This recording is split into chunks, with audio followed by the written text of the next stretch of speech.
Hey, this is Derek D-Train He2. Tonight's episode is brought to you by... We're three brothers from a small town in the east coast of Canada. Golf has been in our blood since Caddyshack was at the drive-in. We've dedicated our lives to this game. Ride free with them high falcons in the sun. Ride the purple on down. Not old 55 in the motor song. I convert home in the AM radar. Love's coming on strong. He's getting you along. He's going in a go. Easy, oh, won't you take me in? Some of that old-fashioned California sin. Oh, there's the rules. I don't make them. Give me the dice. Watch me shake them. If I give myself to you, well, you gotta give yourself to me. There's the rules.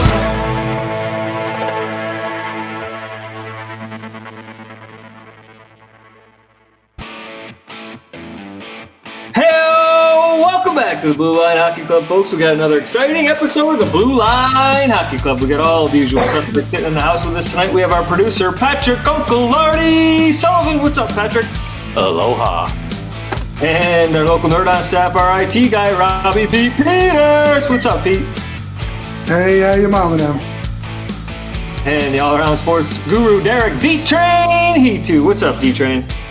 What's up, sweetos? And your host of the Blue Line Hockey Club tonight, Mark the Doctor Morley. Oh, doctor. Well, fellas, the NHL community suffered a tremendous loss this week, especially the Edmonton Oilers family, with the passing of Joey Moss. And we have brought a friend of the program back to us, Andy Moog. What's up, Andy? How are you? Not too much, guys. Thanks for having me. And we want to talk to Andy a little bit about, obviously, Joey. And there's been a lot of stories coming out on social media, Twitter and Facebook and stuff like that, from the likes of the Great One right down the line of stories and memories that they've had with him and the organization. And there's, a lot of people probably didn't know too much about, who he was or, what his impact was with the team until this week, which is unfortunate. Because he's, been such a big part of the program for so many years. So we just wanted to bring you on, Andy, maybe just share a couple of stories with us, and, tell our listeners a little bit about how cool he was and stuff like that. Yeah, no worries. I can do that. So Andy, what was Joey like? I know he was like almost a teammate, right? Some of the stories I heard was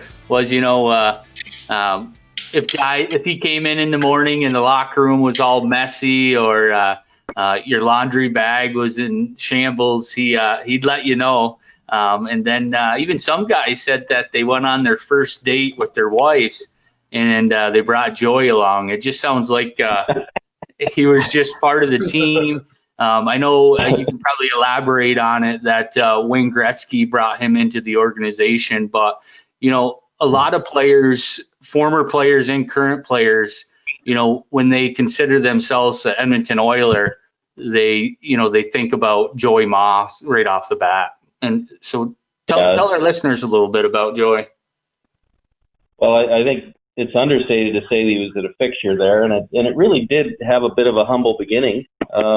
Wayne just brought him to the rink one day, said, "Come on down while we practice." And so obviously when you come down and the boys go on the ice for practice, there's somebody's got to get him a coffee and get him a donut and make him comfortable. So that was the responsibility of the trainers and specifically Sparky Kalchinski. So I don't think as all the years went by there was nobody closer to Joey than Sparky. They were inseparable. They were brothers. So Sparky obviously was notorious. He had a notorious smart-ass attitude to the players all the time. He kept us humble, and wouldn't you know it was a natural evolution that Joey had a little bit of a smart-ass in him too, and gave the players some crap from time to time. And when I think of the two wandering through the room doing their jobs, I get a kick out of it because there was always a grumble, somebody grumpy, pick this up, put that away, and Sparky would fire off, and it'd be like a little parrot from the other side of the room, and Joey would fire off too. So Sparky was the main equipment manager? He was Lyle Lyle was his first name, Sparky, but no, he was the assistant to Barry Stafford for all those years, and so he had various responsibilities, whether it was in the truck picking up visiting teams at the airport. There was Joey right along for the ride. Visiting trainers got to know him really well because he was the go-between. He'd be bringing the visiting team supplies over, whether it was towels or shampoo or soap or whatever he have. So, I mean, every training team in the league got to know Joey as an integral part of the organization. Wow. Now, is this the story I heard was that Wayne Gretzky dating his sister or something like that? Is that correct? That's absolutely right. That was Vicky Moss was Joey's older sister at the time, and just a few years older, as a matter of fact. But anyway, she was dating Wayne, and that was how Joey got introduced to the locker room. And in fact, Joey's brother, Jimmy Moss, was also a vital cog. Jimmy was a electronics salesman, and I think there was a lot of TVs and satellite dishes brought from Jimmy over those years as well. So they both came in to be a part of the organization. Wow. Let's go. Now, would Joey travel with you guys, or did he stay in Edmonton? I think there were, during my years, Joey didn't travel, but I think as time went by, there was some special occasions where Joey traveled. And as a matter of fact, the last time I saw Joey was during that alumni event in Winnipeg where the Jets hosted that outdoor game. It was a fantastic event, and the Oilers brought lots of staff, former staff and former players for the event, and Joey was one of the entourage. So he was back to work in the alumni room during the alumni game against the Jets people. Wow. Yeah, it's unbelievable. Go ahead, Derek.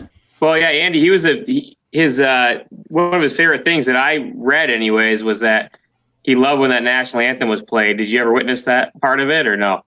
Oh, absolutely. He would, during the course of the games, they would get him a seat right beside the bench. And, if you were riding the pine that night, you'd be singing the anthem with Joey right beside you. You'd be the man on your shoulder belting out the anthem. Nice. That's awesome. Especially this day and age. I'd love to see that shit, Yeah. That's great. Yeah. Now, would he give you guys some pep talks every once in a while before he went on the ice, or did he do anything? I could see him if someone had a bad night, specifically a goalie like you, Andy, would he come over and tap you on the back and, kind of talk to you after the game? Was he that kind of guy, or did he stay away from the players? I think I'm going to make my own interpretation of how this situation played out. But I think Sparky might have been pissed off at a player or two over the years, but didn't have the gonads to challenge the players, so he sent Joey over to do it. He had a rough night. Joey was in your face telling you get your shit together. That's great. Great.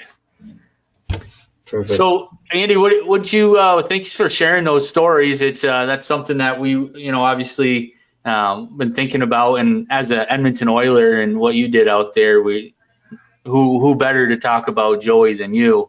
Yeah. But what did you think about the Stanley Cup playoffs with Tampa winning and the bubble and everything? How do you think that all played out? Well, I got to tell you, I think I was just a typical fan this year. I was a little unsure when it began in terms of the quality of the games and the ability for players to take it to that next level. And I think it played out the way I anticipated, where, in my opinion, some of the young stars of the game, the youngest stars in the game, really took over the playoffs early, and it let some veteran players get their stride. And at the end, it was the veteran players that were coming through like champions, like they are. So, that was my experience here with Dallas, watching Dallas play. Some of those young kids were just so good early on, and then the veterans in the organization here got going. Not enough in the end to beat a Tampa team that was so deep and so well coached. I really like that John Cooper. Anyways, it was just a great series, and I think in the end I'd have to categorize it as positive. I don't know how everybody else feels about it, but I think it was positive for the Stars, positive for the NHL. Yeah, I think you be careful using that word positive these days. I guess it's. I don't like to use that word anymore. But you're right. You're lucky. You're lucky I'm here. I got a fever. Oh shit! Better have a mask on, Andy. Yeah. Yeah, I do. I got the 1998 Montreal mask. It doesn't do shit. It doesn't do shit. Oh god, that's awesome. Yeah, I mean, it was pretty cool. I mean, as far as we talked to some guys that were in the bubble and, their experiences and, who was it? We were talking to with the Tampa Bay assistant coach and we were like, what, did they have beer in there? It's like, oh yeah, every night. It was like, as a fan, you're thinking, oh, these guys never drink beer. It's a playoffs. We're hockey guys. We know what's going on behind the scenes, but, we was kind of curious, are these guys in there boozing it up when they got a week off? Oh yeah, of course they are. And they're having ping pong tournaments and betting on it. Push-ups, yeah. Yeah, it's like hockey school all over again. So it was right. some interesting, stories that we've got for some of these guys. And I don't see the asterisk that they talk about. Do you? Well, how the playoffs came to be might be the only asterisk for me. How did we end up on this many teams to attempt to get the 16 spots? I guess that would be the only thing that I'd be scratching my head about. But no, as like I said, once the series got rolling, once you started to move deeper into the thing, it was tenacious and combative and as good as any cup we've ever seen. Andy, do you think it was, the way you used to travel back in the day, going from series to series? Do you think it was easier for them because they were in one place, rather than play a game and load the bus and hit to the airport and fly back to the East Coast and get off the bus and get up and go to the rink? Do you think it was easier that they were in one location or no? Jet lag is a thing. Yeah, absolutely. Physically, there's no question it was easier. Not even a chance. This was hard, accustomed to a regular playoff. Mentally, I think it was far more challenging than anything they'd ever experienced. You need the mental breaks. You need to, even if you hate getting on the plane and flying home and being on the ground at 3 o'clock in the morning and going home, and then you're up in the morning with the kids when they go off to school. Even if you hate that challenge, it's a good break. It's a good mental break. And I think that's where teams are challenged, to find ways to give players mental breaks. Yeah, I can see that. Yeah, and that leads us right into the next topic we wanted to touch with you, Andy, is, you played for Boston a little bit. I know Tuukka Rask left the bubble halfway through the playoffs, or, I don't know if it was halfway, but left the bubble nonetheless. His team was still in it, so his team was still in it. And, some of his issues were, private. But, we're old school guys. We played hockey in the early 80s, all the way, started hockey at least in the early 80s, old school, before this new style of play, these young kids. I think all of us on the podcast actually said that there's no way in hell we would have left. That's how we were raised. That's how we're old school. What's your take on that? Well, I honestly, I think there's going to be players that resent him in the Bruins organization. There's going to be some fences to mend. I think there's enough players that are understanding of how difficult the situation was, and they're going to welcome him back. But I don't doubt that there's going to be grumpy players in that group who felt maybe they had a chance to win if Tuukka was healthy and fully engaged. But, having said that, if you're there but you're not fully engaged and mentally committed, how are you really there? Are you really the asset you're supposed to be? Maybe that was a part. I don't know. Yeah. And if it was family oriented, the reason why, I totally agree with you on that, not mentally being there, but it would really have to be a big circumstance for me, family wise, to leave the guys and leave that locker room. So we just wanted to hear what the old Bruins, the old Andy Moog had to say. Yeah. I mean, for me, if somebody's not in intensive care, right, and nobody died, you're being a privileged fuck, because we all want to be in the NHL playing at that level, and you're just saying, I'm going to go home. So unless there's something super serious that you can't go back to because somebody passes away, in my opinion, stay with your teammates. You're in the playoffs. You get paid a lot of money to do what you're doing. And they could have won the Stanley Cup, was the bottom line. They could have won the Stanley Cup. And 2 years in a row they've failed to win a cup. Yeah. I think you might get an interesting answer if you talk to Cam Neely about it. Yeah, definitely. But he left early. Might have a Remember, he better left insight. early that year. In the year too, he left for a while too, right? Say it again. He left earlier in the year for a while too. Didn't he take a hiatus? That's right. Yeah. Something. There's a bigger story. I hope for his sake it never comes out because it's not really necessary. It's over. But there is a bigger story. Yeah. Maybe we'll have to try to get Cam on. We'll have to text each other there, Andy, see if you can reach out. Reach out to him, get him on. But well, we really appreciate you jumping on real quick with us, Andy. We wanted to get your obviously your take on the NHL playoffs with the bubble and the Tuukka Rask, but unfortunately, we wanted to get you on, and the passing of one of your friends and teammates, Joey Moss. But we really appreciate you coming on and sharing some of those memories with us. Yeah, it's my pleasure. I'm so happy that you guys are honoring Joey with a bit of a celebration, asking all these guys, because that's some of those memories are our fondest, and we get to relive them a little bit in an unfortunate circumstance. Yeah, and what a tremendous amount of players and former teammates and people that weren't even on the Oilers speaking about him on social media, and really it has been like all over. As far as if you're a part of any of those groups on social media, you're seeing it day in, day out. Yeah. So it's pretty cool that everybody's come out for him. For sure. Yeah, it's been great. So what have you been, just before we let you go, what have you been doing? You're down in Dallas, as it gets getting to the cooler part of the season for you, maybe a little golf. What's happening? Yeah, we quarantined out in Penticton in the middle of June, so we took 2 weeks and did it, and they were up there in the Okanagan until about 2 weeks ago, and we came back here. And I'm in a holding pattern with the Western League. I've been with Portland now going on 5 years. And we're just holding. We're just waiting to try and figure out if camp is going to go, and when the games are going to go. It seems to be a moving target right now. Now I just heard February is the date. So that's what we're doing. And it's I'd like to be back at it, but only in the right circumstances, right? Sure. Yeah, give it 5 more days, and I think things will change. But anyway, I hear you.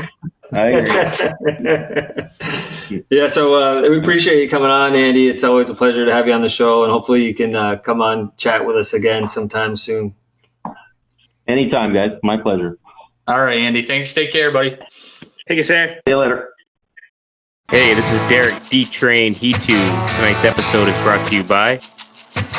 We're 3 brothers from a small town in the east coast of Canada. Golf has been in our blood since Caddyshack was at the drive-in. We've dedicated our lives to this game. Ride free with them high falcons in the sun. Ride the pebble on down, not over 55 in the motor song, back over at home. In the AM radar, love's coming on strong. It's getting you along. It's going in a go. Easy, won't you take me in? Some of that old-fashioned California sin. Oh, there's the rules. I don't make them. Be the dice. Watch me shake them. If I give myself to you, well, you gotta give yourself to me. There's the rules.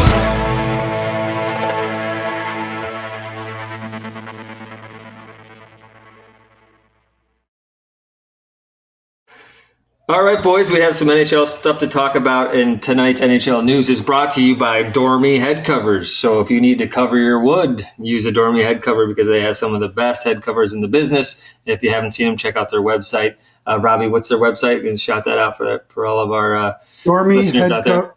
DormyWorkshop.com. Check them out. Custom head covers. Say that again. There's a frog in your mouth. DormyWorkshop.com. There we go. No, they got pretty cool custom leather head covers for your woods, drivers, whatever, putters. They make golf clubs. They make golf towels. Pretty cool golf apparel. So check them out. We are actually getting some for the podcast with our logo on it. So we're pretty excited. I mean, I'm probably the best golfer on the podcast, so I'm really excited. Easily the best golfer. Easily. But anyways, that's cool stuff. So check them out. They're doing stuff for us. Big partner here with Blue Line Hockey Club, and we'd like you to pick up one for yourself and use promotion code or discount code or whatever the hell they call them these days, the BLHC, and that's your promotion code to get what, Robbie? Free shipping to U.S. and Canada. Word up. Perfect. Well, boys, we haven't really talked about the NHL much after the season has been ended with the Tampa Bay winning the Cup, and we had the coach on, assistant coach on, Derek Lalonde. Talk to us. He talked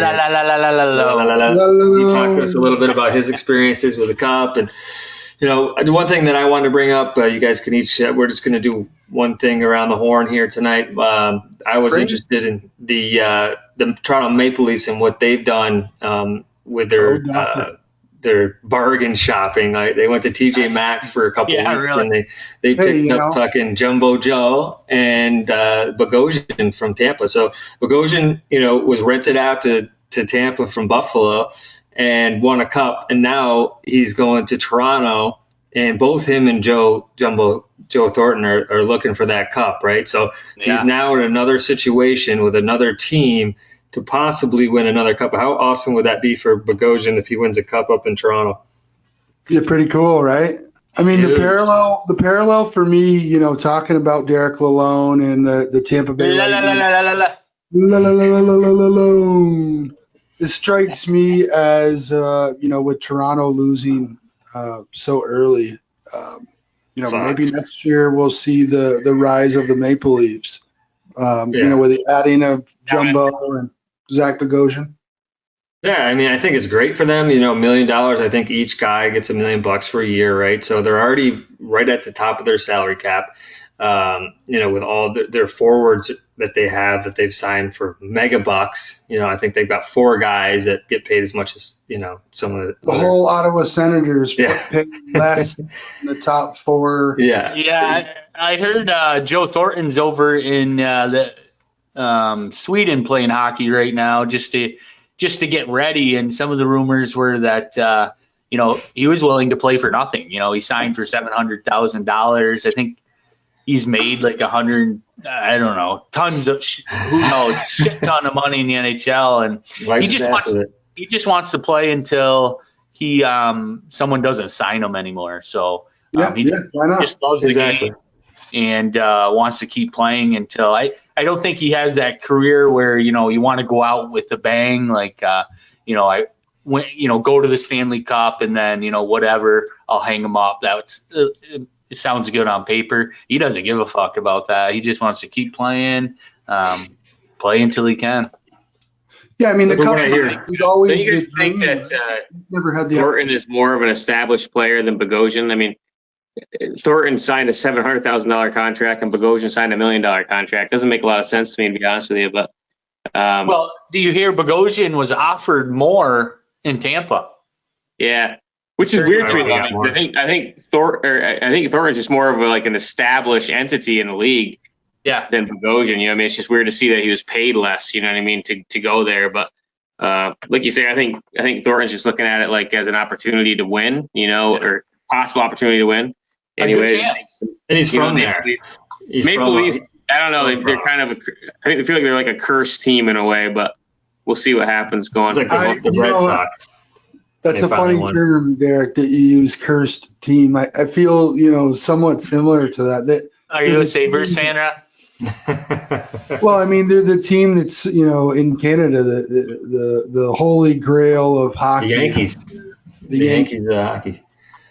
They just don't win like the Yankees. Win. Well, talking about Buffalo brought themselves from every year. I think we've been doing this for. I think we're going into our 4th year. Every beginning of each season, we get so crazy about the Buffalo Sabres. They go like 6-0 or 8 or 6-2-1, and we get Rob's got a boner every podcast, and then they just stop. But they just picked up some good players, right, Rob? I mean, they just got Taylor Hall, Yeah, Cody Eakin. They're back in Eric the Stahl. talk of Eric Stahl from Minnesota. I mean, they could potentially go. You know, you've got Jack Eichel, centerman, Taylor Hall, second line centerman. You got Eric Stahl, third line centerman. You just got Cody Eakin. Buffalo's a similar story to Toronto, right? They had Jack Eichel, right? They brought in Taylor Hall as another asset. $8 million for 1 year. They highly respect, his play, obviously. So adding another, quote unquote star, Eric Stahl will add to that. They just signed Olmark, who, Olmark is a good goalie. Linus. So for me, at least they're making the moves that I would want to see. They brought in some players that help take the load off of Eichel. I'm still head scratching with, I wish Zach Bogosian the best of luck across the pond there in Toronto. But that's going to be a head scratcher because, they're in the same situation, and we'll see who does better. That'll be a good game to watch, Toronto versus Buffalo. Not that Bogosian's like a big name, but for us, anyways. No, but the reality is they just got rid of two high caliber players, and they both went on to win the Stanley Cup. So, the decisions that are being made in Buffalo, there was something off there. Let's see if Kevin Adams, how he does here. But, from a fan's perspective, these are the right moves. I was ready to send Stahl to, hockey heaven, but the moon. We'll see. The right players with the right combination. You never know. This is the right ideas. So I think Petey, but I think the mojo in Buffalo is changing. Like with the Buffalo Bills, they got a good squad now. Like the energy of the city is changing a little bit. So maybe the Sabres can ride that wave. I feel like that's how Buffalo's always gone. Like when the Bills are good, the Sabres were good. I think the mojo of that city is changing. I think I do think it's promising for both squads, the Bills and the Sabres. I kind of think they ride the same wave, and I think that city is going to kind of see a rebirth and some success, honestly. I know we've talked about it. I wasn't so optimistic about it as you guys were over the last, couple of years, but I think that they will be good, and I think that the mojo in that city is changing. I'm not a big they got football. Lucky keeping Eichel. I'll tell you that much, because a high caliber player like him, not being upset and not happy and wanting to leave, you can pay somebody all the money in the world, but that's not going to give him what he wants, which is a cup. I was just thinking. I think Eichel said, you better fucking do something here in the next year or two.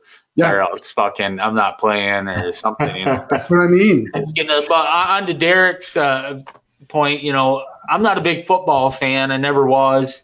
I'm getting into it a little bit, but that energy that Derek's talking about, that Buffalo is bringing, almost brought me into being a Buffalo Bills fan. And, I know Derek's a big Kansas City, Mark's a Giants, but I think a little bit, we all kind of root for Buffalo a little bit where we're from. And I think you are right that like the sports fans and everything will get into Buffalo. I mean, without even the football team being good, they sucked the last. When was I born? 81. How old was I? 39. The last 39 years. So the fans are still die hard, and for them to have a good football team could carry over. So I'm with you on that, Pat, because obviously where we live, we have a lot of friends that are Buffalo Bills fans. So when I see them win, I'm happy for them, because most of the teams they play against, I don't really care for, whether it's the Jets or the Patriots or whoever it is. I'd rather see the Buffalo Bills win, because I'm a Giants fan who suck. But the two things that I take out of the Taylor Hall thing is that whoever he goes to next in 2022, I'm going to put money on those motherfuckers for winning the Stanley Cup. And whoever his agent is, I'm going to be, recruiting people to go to that agent, because this motherfucker went from Edmonton to New Jersey to Arizona. Now he's still getting $8 million a year, even though he's a suitcase in the league and gets bounced around every other fucking year and still get $8 million bucks. So his agent must be fucking loving life, because this guy's signing a contract every year, and don't they get a piece of that shit every time they sign a new contract? 3 to 5%. He's the Matt Castle of the NHL. Yeah, and he's not going to stay with Buffalo after this year. They're going to get rid of him. He's going to go to somewhere else, and they're going to win the cup. And we're going to put money on it in Vegas day one. Then if anyone leaves Buffalo and goes somewhere else, they win the cup automatically. Here, yeah. $8 million bucks. And he did say he finally feels like a wanted player. Did you guys see that? He finally feels like somebody wants him to play for him. He didn't feel wanted anywhere else he went until he went to Buffalo. Wait until he had to make $1 gazillion to feel that way. Wait until they need to get a payloader to move the snow in front of his house and fucking 20 below zero. But how do you like me now? A lot of moves goalie-wise. Lundqvist to the Capitals. That's going to be weird seeing him suit up, huh? In the Capitals, uni. Yeah. Yeah, I mean, it's for him, I think it's kind of a good city for him, being in a huge market like New York. Obviously, Washington is another big market. And, I did see things. Vancouver. Yeah. And Lundqvist was with his family running around the city on social media, and I think he's happy to be there. And obviously, he thinks he's another guy, thinks he's going to win a cup. I don't know what he signed for. I don't know either. But, he's going there to win a cup, right? So there must have been other teams interested. He thinks that's team the best for him, because what's he got to accomplish now in his career? He needs to win a cup. That's all he's looking for. The Rangers, it wasn't going to happen there because he was a third tender towards the middle of the season. Then they brought him back for playoffs and played him most of the games, which I don't understand. But and then get rid of him. So, I think that's a good move for Lundqvist. I don't know about the Capitals. 1.5 million per year. Yeah. So that's a discount, right? It's like we're TJ Maxx in this shit. Goaltender. I kind of like this. I don't think Jimmy Howard signed yet. I know he's not going back. Do you know, is he retiring or? But I haven't heard anything. You still haven't heard. Maybe he just hasn't been signed yet. That's the thing. Do you need a good second goaltender? You can get him for $1 million. That's a good discount. I see these teams taking these older veterans and they're getting them for basically rookie salary to be a good person in the locker room, to be somebody with playoff experience. I like it. I like what Toronto did. Younger attendees, some good preparedness strategies or whatever they do. Listen to this. So just talking about that, Mark, and picking up these hardworking, big name players in the NHL. The opening day of free agency this year featured 80 new contracts. So the first day of free agency, 80 contracts were signed, totaling $302 million. Okay. Opening day of free agency in 2019, 126 contracts. So 80 contracts this year, 126 last year. Last year they had $708 million in contract value. So they're still down less than half, $302 million the day of free agency this year. 80 contracts totaling $302 million this year. And last year, 126 contracts totaling $708 million. So it's down significantly. And, and part of that is due to the COVID-19 and the cap staying at 81 million. But you're right. I mean, look at that. They're down from $708 million last year on free agency to $302 this year. That's the move of these players. Joe Thornton, $700,000, like he too said. He's a bigger name than Bogosian, and Bogosian is a big name. Just won the Stanley Cup. He signed for $1 million, so it's crazy. Yeah. 700,000 though, is that even league minimum? Isn't league minimum like 800 and some shit? 975 your rookie contract. I think more of it is about the leagues have changed, man. Like NFL, NHL, they've changed. They're going Antonio for Brown. million They're bucks. not giving big money to veterans anymore, guys. It's more about establishing their team through the drafts, signing contracts with young guys that are, have a lot of, potential and stuff like that. They're going to get them in their third or fourth or fifth year. These guys, it's not going to be heavily weighted in money like when you got 8-year veterans, or something like that. Yeah. The league has transitioned towards building through the draft, building through undrafted free agency, picking up players that were not picked up in the draft. So that's why you see that number down, I think. Anyways, part of it is COVID because, who the fuck knows what's going to happen, next year as far as all this stuff goes. Money, But, yeah. Nobody understands. Yeah, I mean, you got to get people back in the stands, whether it's at 20% of the capacity or where the fuck it is. I mean, you got to get this stuff going again. But you got, I think it's more about the fact that they're establishing players younger, picking them, in the draft, and they're playing and contributing early, getting them on minimum dollar contracts, those rookie contracts. That's why you're not seeing that big free agency spending anymore, man. They're just focusing on younger players. It's a younger league everywhere, There's a lot more of them now. A lot more younger players are actually playing in the league at 19, 20 years old, where before, it was 25, 24, they're playing, PG year and then going to college. And by the time they get to college, they're 24 years old. And, the people in their juniors might have been younger, but, these college kids are leaving early now, which we don't, didn't ever see. Well, that comes to, back in the day when we were kids, a lot of clutch and grab and checking and body check was, you needed those veteran players that could go deep in the playoffs. Now that there's not that clutch and grab, it's shinny hockey in my view. Some people do get hit every once in a while, but barely. So it's like, you don't have to be nearly as focused on getting hit. Yeah, let's go to these young players and, let's pay them some money and hopefully they pan out where, George Thornton, all right, listen, this is all we're going to give you. I mean, we got other guys. Bag of bucks. Just come play, man. Yeah. So, that's, and to end on the goalies that we were talking about early, Markstrom's going to Calgary.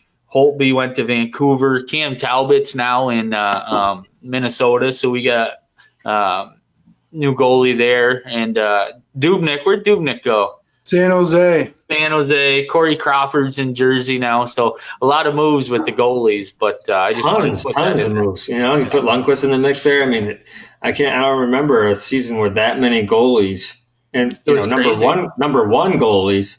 Like Holtby, Crawford. I mean, these aren't like the second or third string goalies. These are people's number ones. It was like the girls we slept with in high school. Sharon, let's switch. Get them around. They might not all be 10s, but they were good enough. All right, boys, you can have this one. But I like it. I do like it. I like the movement. I like this Taylor Hall thing. I still am just flabbergasted how he can get another $8 million when that's true. You brought that up. Like, I don't know if there's another player in the league. I mean, Derek said football. That happens in football and baseball, but I don't know about hockey. Mark, you're right on that. Like, this motherfucker's going team to team, fucking just clearing out their penny bank and fucking going on. Yeah, I mean, usually like a guy like that, if you're paying somebody $8-10 million, whatever, that guy's staying there. That guy is a Jack Eichel. That guy is your Austin Matthews. They're called franchise players, and they put that tag on that player, and they're there for a long time. Yeah. So you see a guy that gets paid that much to be a suitcase in the league, it's unbelievable. And, so some people, when he was saying, oh, it's finally somebody wants me. Well, motherfucker, you just got paid in Arizona. You just got paid in New Jersey. You got paid in Edmonton. I think they wanted you. Maybe you just need to fucking perform, man. Maybe he's got a new thing going. Him and his agent got a trick up there, so it's working. Yeah, it's definitely working for him, man. And more power to him. Buffalo, I think they made probably some of the best moves in the league besides Ottawa's making some moves. Ottawa's going to be good up there. Montreal's got some moves. A lot of moves. It's going to be a good season. I'm excited. Yeah, didn't we see Domi left, right? Domi left. Yeah. Torrey Krug, he signed a huge, Boston didn't even know, if they wanted to keep him or not. And St. Louis signs him for, crazy amount of money for, who in my opinion, wasn't one of the best. I would say he's like the 5th best defenseman for Boston, and he goes to St. Louis and he's got this crazy contract. I see Grzelcyk just signed. Chara's still not signed. So who knows about Chara? He's one of the biggest RFAs on the list right now, besides Granlund in Nashville. So I don't know. So like that's a perfect example. Like, does Boston give him big contract to stay there, or is he another $1 million guy that goes somewhere else? And they give him $1 million for one more year. Is he going to fit? Is he going to be a jumbo Joe and go somewhere because they don't want to pay him? I don't think you pay him big money. I don't think you pay him big money anymore. God bless him. He's had an amazing career in the league, but you can't continue to pay that guy big money. But I don't know, man. You can't. This is like 42 years old, man. Yeah, he's older than us. He's kind of run the course, man. Run the course. Yeah, he's not worth, to me, over $2 million to sign him. Like 2.4 might be max with him, but with them getting rid of Krug, who knows what they're going to do? I don't see him signing a 2-year contract, 1 year max. And they got a lot of money that they're going to have to put up to keep Pasta and Marchand and Bergeron, and how are they going to keep this team together? Yeah, they've got these guys at a discount right now, and their contracts are up. I mean, we talked about it before. Like I think McAvoy signed the stupidest contract in a long time. Like a $4 million contract. His buddy that played behind him, Krug, is signing a bigger contract. You look around the league, if you go look at Minnesota's defensemen, when they're signing their guys for Spurgeon $2 million, Spurgeon and what's his name just signed for $6 million. Brodin signed for $2 million more than McAvoy. I mean, this guy's been the second defenseman for the Bruins behind Chiara, who's going to be going, right? I can't, I think his agent needs to be fired, but seriously, I mean, he's the number 2 guy there. And if you watch him play, he's an offensive oriented defenseman that people want in the league. And every time I see a defenseman sign for more than $4 million that aren't the defenseman he is, I'm just like, fuck, poor guy, man. Yeah. But they're signing shorter term contracts now, so he'll get paid eventually. But I think he got fucked over. Well, he just had that concussion lingering over his head. If he was going to get another one this year, would he be out indefinitely or for another year or 6 months? So that was hanging over his head. Unfortunately, because you're right, Mark, I see him as the new who's going to take over in the Boston defense. He'll be number 1 when Chara's gone. Chara obviously is number 1, right? I mean, I think. I believe so. He's 42 years old, right? So, but that's like, we talk about these smaller bridge contracts now, and that's why they're signing them, because they know in a year or two they're going to be the number 1 or number 2 and sign the bigger that's deals. Exactly what the bridge is for.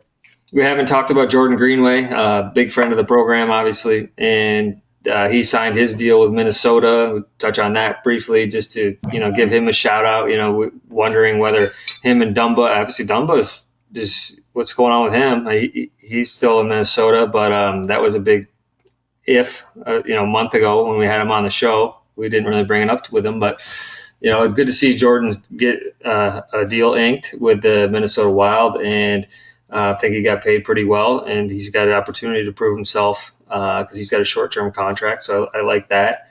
Another bridge deal, and see what he can do. Obviously Jordan's from our hometown in Canton, New York, so we're always watching the Wild, and signed $2.1 million, 2 years, 4.2 value. So we'll see what happens. They got rid of a lot of players, so Minnesota is another team that had a shakeup out there. Got rid of Dubnyk, like we said, going to San Jose. Koivu signed with Columbus. Got rid of Stahl. He's in Buffalo. Dumba, Brodin just got his new contract, a big contract. So it looks like Dumba will probably be traded through the season, or I don't think Minnesota is going to let Dumba just skate over to Seattle for nothing. They definitely are going to trade him off before Seattle steals him from them for to, a couple picks in the draft, upcoming draft, and maybe a player or two, because he's worth it. They can definitely get 3 to 4 players for Dumba, 3 at least, and we'll see what happens there. But yeah, Jordan got a contract, so big season for him. See if they can put him on a line and put him in front of the net, and maybe a couple specialty units, and put the puck in the net. So I'm excited for the season. Who knows when that's going to start? Like Andy was just saying, it was January for the WHL, which he coaches in, and now they pushed it back to February. So we'll see what happens in the NHL. Yeah, and Dumba, as far as Dumba goes, before he got hurt in that fight with Kachuk in Calgary, he was one of their best defensemen. And offensively, he was, I think, one of the top offensive defensemen in the league at the time with points. He just didn't get back there. It was a funny season last year, obviously cut short. Tough season to come back and rebound after an injury. He comes back and has a season like he did 2 years ago before he got injured. And I don't think there's any question that he stays in Minnesota. Yeah, he's not staying there. They'll trade him. Yeah. Billy's building his own squad out there now, man. He's putting his stamp on it, so we'll see what happens. I see Galchenyuk just went to Ottawa. They signed him for a 1-year contract. So, like I said, he didn't do shit in Minnesota, though. I mean, like, realistically, he didn't do anything there. When he came in, he didn't do anything for them as far as advancing that team into a better spot in the playoffs. He's a Pittsburgh boy, and Billy's coming from Pittsburgh, so he's bringing those Pittsburgh boys over. Who did they just pick up from Nashville? I know they picked a player up from and Donato left. Where did he go? San Jose with Dubnyk. Yeah, so he got shipped out, and he was another player, which I liked Donato at times, and he did come in clutch a few different times because they bounced him on a healthy scratch a bunch. And if you watch some of their games, he did come through in the clutch a few different times, scoring goals because he shoots the puck so much. So I did kind of like how he contributed, but he was just a bubble player for them. So, I mean, it is what it is. And hopefully, I thought he was a decent player. A lot of people think he's a pretty boy, Harvard guy, doesn't have the grit that some of us on this show like to see. But I think he'll do well out there. He's going to find his mark. I don't think he's a guy that's going to get lost in the mix and get bumped back down. We talk about luck all the time. It's for that kid, I think him finding the right place, being in the right place at the right time will help him. He's a good player. I think when you take down his minutes and his playing time, you're gonna not notice him. But when he gets ice time, you notice him. He's on the ice. He's effective. Throws pucks at the nets. Yeah, every chance he gets. And he's very effective in the Olympics. When they had the Olympics with Greenway and Donato and the other kid there. The other college player, I can't remember his name. From Minnesota? Sorry, I was just taking a leak. No, just saying, how Donato was effective in the Olympics. They had Greenway, Donato, and then they had some kids, and Donato was one of them that really performed when, a lot of some of the other guys didn't. So I think he'll do all right. What it boils down to, guys, though, for Minnesota, I mean, you bring in a new GM a couple of years ago or whatever, they're going to, that GM is going to basically wholesale out everybody and build his own squad. So, yeah, I mean, the guys that are staying, he believes in them. Those are the handful of guys that he believes in. Jordan being one of them, obviously now, and he's gonna build a squad that he likes, and he's gonna put his own fingerprints on, and the rest will be history. And whether he's successful or not, time will tell. But it's gonna happen. I mean, whenever you get a new GM, man, they're gonna expunge a majority of those ingrained players, and they're going to build their own squad. So this is just part of the game. Yeah, and like Derek always says, they don't have much time. Yeah. No. Speaking of not much time, the clock is ticking on all of these fuckers. What the fuck is going on with Detroit? I mean, have you guys seen any big deals or trades with Detroit? Yeah, they were the worst. They just got Bertuzzi. They got Bertuzzi, which was a big pickup. I mean, they had Bertuzzi, right? Didn't they? No, they picked him up.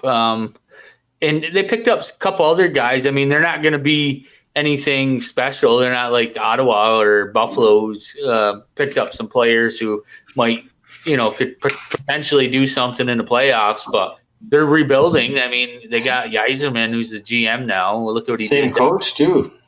look what he did down in Tampa. They just won. His team won the Stanley Cup. So, and they should have won it last year. So, you know, Yzerman will bring that squad back around. 5 years, they'll be just like the Rangers. I just The think Rangers you are going see to be more moves. You know, maybe, you know, Pat, do you want to talk about briefly who's left in the free agency? Because you talked about that. Maybe we'll see. Detroit's going to build through the draft, guys. They're going to build through the draft. It's going to be a young squad, man. They're going to build a young squad. One of the worst teams in like the last how many years? Like, I don't know, crazy 50 years in the NFL. Yzerman's gonna draft a bunch of players and build that squad up. It's gonna be a young squad, a couple maybe growing pains for a year or two. Yeah. Bertuzzi got a 1-year deal, $3.5 million contract with the Red Wings. They went to arbitration. So yeah, maybe he was still on there, Mark. They just went to arbitration. That's what kind of confused me. But, you know, to end this podcast with a few restricted free agents that are still available, we already touched on Chara, you know, 43-year-old defenseman, oldest guy in the league.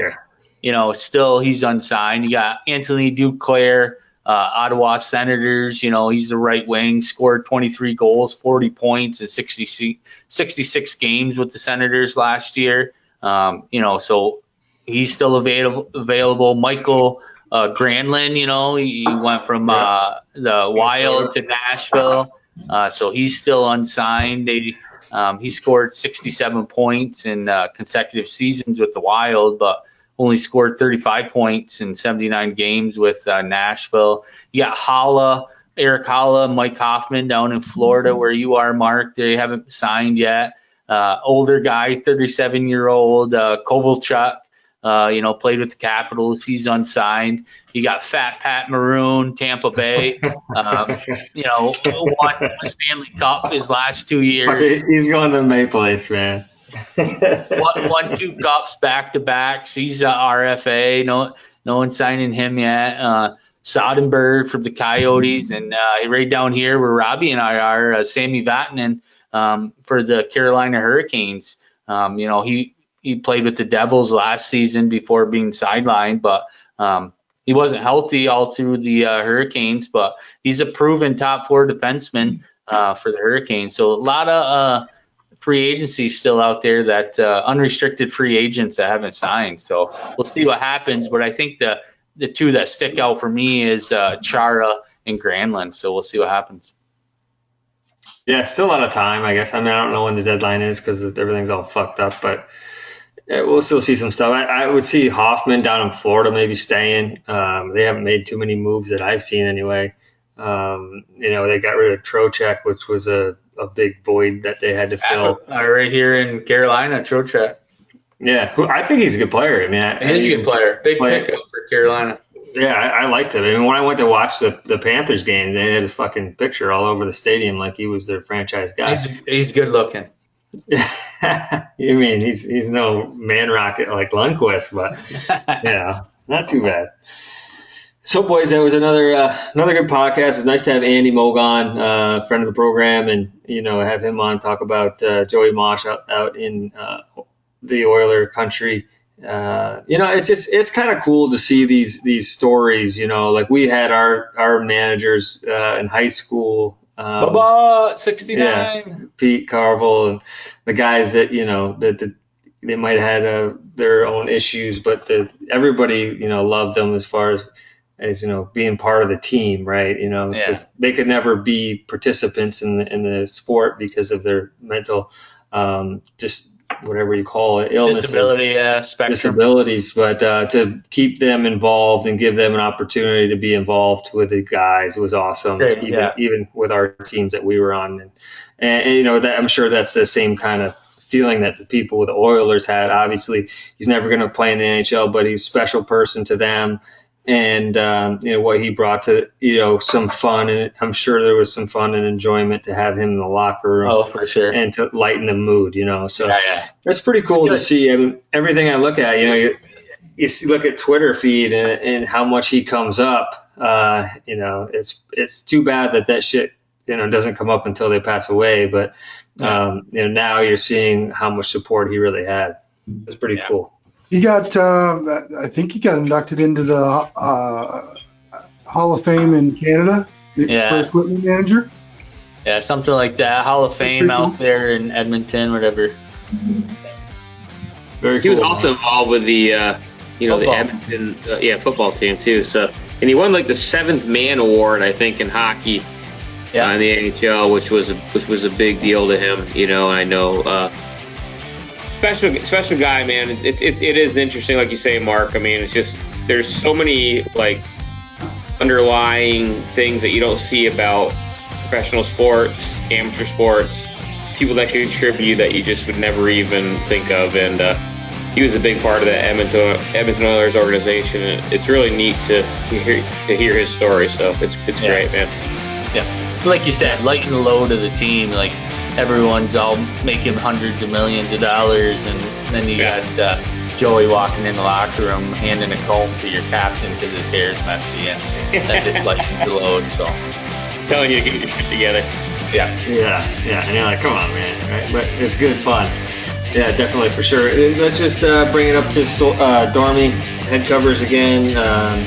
Definitely a big part of our podcast tonight, and proud to be a sponsor of our program here at Blue Line Hockey Club. So check them out and use BLHC for your promotion code to get a little discount on no shipping fees. And we have some head covers coming to us, which is great. I'll probably have it for like a couple weeks before I leave it on T-Box.